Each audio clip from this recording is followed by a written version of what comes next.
ನೋಡ್ರಿ ವೀಕ್ಷಕರೇ, ಇದು ನಮ್ಮದು ಕಾರ್ಣಿಕ್ ದಿನಾಚಾರ್ಯ ನಿಮಿತ್ತ ಮಾಡಿದ್ದು ಮನೆ ಊಟ ನೋಡ್ಬೋದು. ಇದು ಎಣ್ಗಾಯಿ ಬದನೆಕಾಯಿ, ಇದು ಬೆಳಗಾವ್ ಫೇಮಸ್ ಇಂದ್ರಾಯಣಿ ರೈಸ್. ಇದು ದಾಲ್ ತಡ್ಕ, ಹಾಗೆ ತುಪ್ಪ ತಗೊಂಡೇವಿ.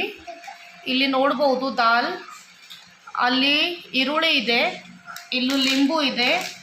ಈಗ ಮತ್ತು ಅಲ್ಲಿ ಸಾಲ್ಟ್ ಒಂದು ಇಟ್ಕೊಂಡೀವಿ. ಈಗೆಲ್ಲ ಇಲ್ಲಿ ಮತ್ತು ಇದು ಫುಲ್ಕಾ ಅಂದರೆ ಚಪಾತಿ ಥರ ಇರಲ್ಲ, ಇದು ಗ್ಯಾಸ್ ಮ್ಯಾಗ ಡೈರೆಕ್ಟ್ ಹಿಂಗೆ. ನಂಗೆ ಒಂದು ಸ್ವಲ್ಪ ಜಾಸ್ತಿ ರೋಸ್ಟ್ ಆಗಿದ್ದು ಜಾಸ್ತಿ ಇಷ್ಟ, ಅದಕ್ಕೆ ಏನು ಹಿಂಗೆ ಸ್ಪೆಷಲ್ ಅಡುಗೆ ಇದ್ದಾಗ ನಾ ಈ ಥರ ಮಾಡ್ಕೋತೇನೆ. ಅಂದ್ರೆ ನಂಗೆ ತಂದೂರಿ ರೋಟಿ ತಿಂದಂಗೆ ಖುಷಿ ಆಗತ್ತೆ. ಇದು ಆ್ಯಕ್ಚುಲಿ ಹಾಫ್ ಪೋರ್ಷನ್ ಪ್ಯಾನ್ ಮ್ಯಾಗ ಫ್ರೈ ಮಾಡಿ, ಅಂದ್ರೆ ಪ್ಯಾನ್ ಮ್ಯಾಗೆ ಇಟ್ಕೊಂಡು ಆಮೇಲೆ ಡೈರೆಕ್ಟ್ಲಿ ಗ್ಯಾಸ್ ಮ್ಯಾಗೆ ಸುಟ್ಕೋತೀವಿ. ಇದಕ್ಕೂ ಫುಲ್ಕಾ ಅಂತೇವಿ. ಯಾವಾಗಾದರೆ ನಮ್ಮ